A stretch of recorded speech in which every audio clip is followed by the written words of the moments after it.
Well guys, it's finally happening. 3000. It's loaded up to head to its new home. Got the truck loaded, got the trailer loaded, and the V is just chilling down there. But yeah, Morgan and I got a pretty long drive ahead of us today and tonight. And by tomorrow, we'll be dropping it off at its new home. It's kind of a weird feeling that like this car will never be in this driveway again. And I mean, this car was built at this house and in this driveway. So yeah, it's just a little weird to think that like I'm done working on it in here. Either way, we got a long trip ahead, and it's the 3000's new life will be a better one, we could say. Good morning. It's 7:30 in South Carolina, and we didn't make it as far as we wanted to last night because my truck had issues, which I'll go over later.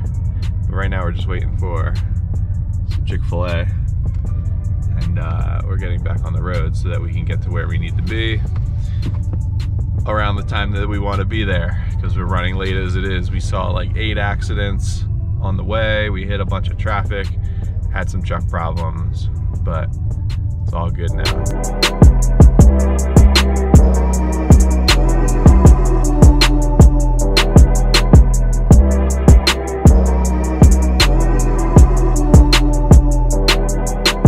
So guys, it was at this point in the video that I basically announced that I'm moving to Florida. At the end of May, I'm going to be moving to Florida, and this is the house that you're about to see. This is the house that we're going to be living in, and it has a 2-car garage attached to the house and a 2-car detached garage. And the 2-car detached is huge, and that's going to be where the 3000 is going to be. And that is where this summer all the videos are going to start taking place. And I'm going to mention the fact that there's a lot of opportunity here, but the house it's a nice house, and we're excited to move, and it's a big stepping stone here. And I'm just excited to be able to give you guys some more content, but there's plenty of room for the trailer, the truck, the cars, and all of that. And yeah, so here's a little walk around, and then you guys will see the garage. So I had to switch because my GoPro is being difficult, but I have so much room here to work on stuff and all that. And like, I now can keep my trailer with me on the property. I don't have to drive to Paulie's house every time to get a trailer. It's crazy. It really opens up a lot of opportunity for me here. And having this much space is something I'm certainly not used to. So then up here towards the front of the house, this will be where the Audi and the Cadillac are gonna stay. This wall right here, obviously you can't pull a car in here right now. So this wall in here, the previous owner, for some reason made it into some kind of extra bedroom closet thing. It's real simple, so that room is gonna get blown out, and then we'll have enough storage for the Cadillac and the Audi up here, because as low as the Cadillac is, honestly I don't think it's gonna be able to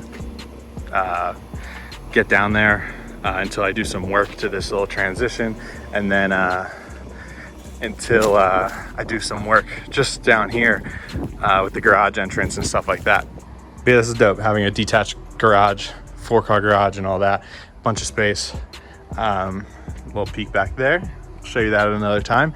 But there's also an acre of land here, so it goes really far back. It's a big piece of property, and Morgan and I were talking about doing different things, like we're probably gonna get some pit bikes and kind of carve out a little pit bike track back there, clear some of that brush and make a pit bike course.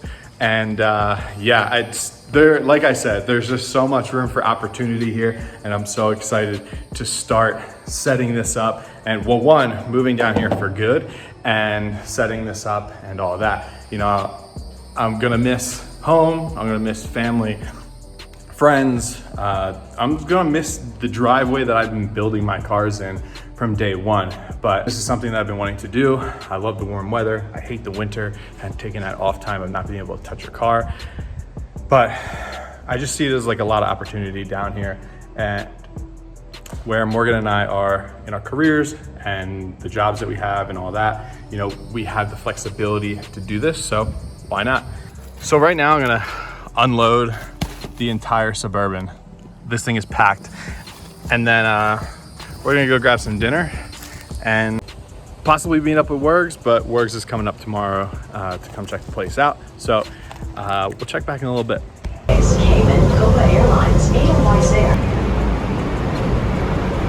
So obviously we're back home. We left Friday in the middle of the day, got down there Saturday, hopped on a plane last night, which was Sunday, and we were back in Philly at 8:30 last night. And so now we're home. The 3000, the Suburban, the trailer, it's all down there. And then basically at the end of the month, all we have to do is move the Cadillac, the Audi, and all of our stuff. And Wergs came over, had a little hangout in the pool for a bit, which was cool. And it was just crazy, like having like a pool of our own and all that. And I think it's going to be a really good summer. And I'm really looking forward to it. I'm really looking forward to bringing you guys along. I mean, there's still tons of stuff to the Cadillac that needs to get done, to the truck that needs to get done, to the 3000 that needs to get done. And I feel like at this house, it's going to open up a lot of opportunity for me to have the space and the ability to actually do these things. I mean, I've been working in this garage, fig tree included, for years. I mean, forever, and in this driveway. And like I said in the beginning, it's kind of weird to just imagine that like I'm no longer gonna have, you know, the shelves and the driveway and the garage and everything where it's been forever for me. But this is gonna be a big step, and I think just open up a lot for me when it comes to drifting, car building, and just overall life. I can't wait to not have a winter, be in hot and warm weather all year long, and it's gonna be really fun. So thank you guys so much for watching. I didn't mean to try and clickbait too hard, but you know, got tossed a little bit in here and there. But thanks for watching. You know, comment, subscribe to the channel, like the video, the whole 9, and I'm gonna see you in the next one. Oh, and I guess I should also mention what the problem with the Suburban was. So what had happened was I had 2 like panic stops on the way down, and my front right brake caliper wasn't bleeding off the pressure and releasing, so it was hanging up, and we were sitting in some stop and go traffic, and the brakes were smoking. So ended up having to detour briefly, grab the new caliper from the parts store, and then I was actually talking with Morgan's dad about it. He said he had something similar happen. I thought it was like the hydro boost unit. Just trying to get through here. I thought it was the hydro boost unit failing that wasn't letting the pressure bleed off, but he was saying that he had something in the past happen where the brake line was failing internally and it wouldn't let the pressure bleed out. So conveniently enough, I grabbed the caliper in case I had to do a roadside repair, and I would have been ready to like fix it. But conveniently enough, I have Russell stainless steel brake lines for the Suburban sitting in my toolbox in Pennsylvania. So that'll be one thing I gotta do. I'm gonna redo all the front brakes on the truck, calipers, rotors, pads, lines, hydro booster, probably upgrade to the 2011 Duramax booster, and completely redo the front brakes on that thing because it definitely can use it, especially after this trip. But thankfully, truck made it down with no, you know, significant issues or no catastrophic failures, and that is done with. I don't have to worry about it anymore. So I'll see you guys in the next video.